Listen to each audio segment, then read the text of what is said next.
चील है और राजा। बहुत समय पहले एक लड़का था जो अपना पेट भरने के लिए तीर कमान लेकर पहाड़ों में शिकार करने के लिए जाया करता था।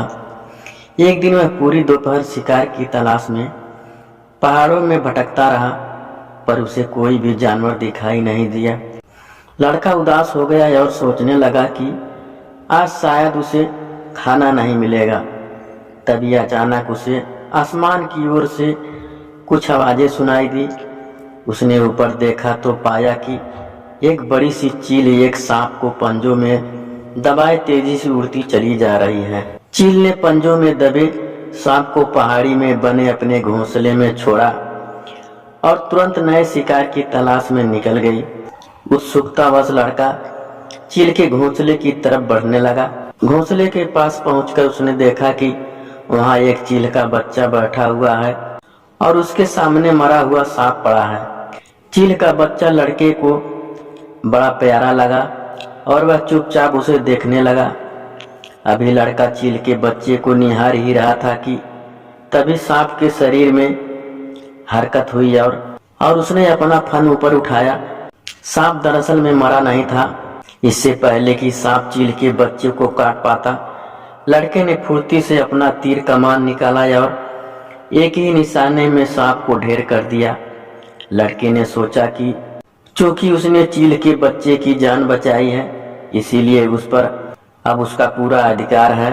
उसने घोंसले के पास जाकर सावधानी से बच्चे को उठाया और अपने घर की ओर चल दिया।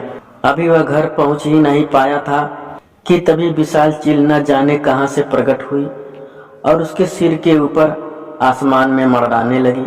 तुमने मेरे बच्चे को क्यों उठाया? चील ने गुस्से से लड़के से पूछा। क्योंकि मैंने इनकी जान बचाई है। तुम जिस सांप को मरा हुआ समझकर घोंसले में छोड़ गई थी, दरअसल वो जिंदा था और तुम्हारे बच्चे को काटने वाला था, लड़के ने चील से कहा। यह सुनते ही चील का गुस्सा ठंडा पड़ गया। उसने लड़के से विनती करते हुए कहा, तुम मुझे मेरा बच्चा सौंप दो, बदले में मैं अपनी तीक्ष्ण दृष्टि और शक्तिशाली पंखों से हमेशा तुम्हारी मदद करूंगी। लड़के ने चील के बच्चे को छोड़ दिया। उस दिन के बाद से लड़का और चील अभिन्न मित्र बन गए। अब लड़के को शिकार की तलाश में भटकना नहीं पड़ता था, क्योंकि चील आकाश में उड़कर अपनी तेज दृष्टि से शिकार की तलाश करती और लड़के को बता देती। धीरे धीरे लड़का बड़ा हुआ और चील की मदद से अपने इलाके का नामी शिकारी और योद्धा बन गया। उसकी बहादुरी से प्रभावित होकर एक दिन वह राज्य के लोगों ने उसे अपना राजा मान लिया।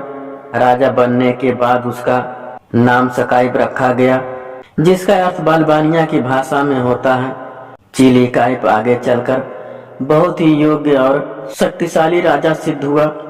चील की मदद से उसने जीवन भर अपने राज्य और लोगों की शत्रुओं से रक्षा की। आज भी आप बालबानिया के झंडे को देखेंगे तो उसमें चील का चित्र दिखाई देगा, जो उस बहादुर राजा चील की मित्रता का प्रतीक है।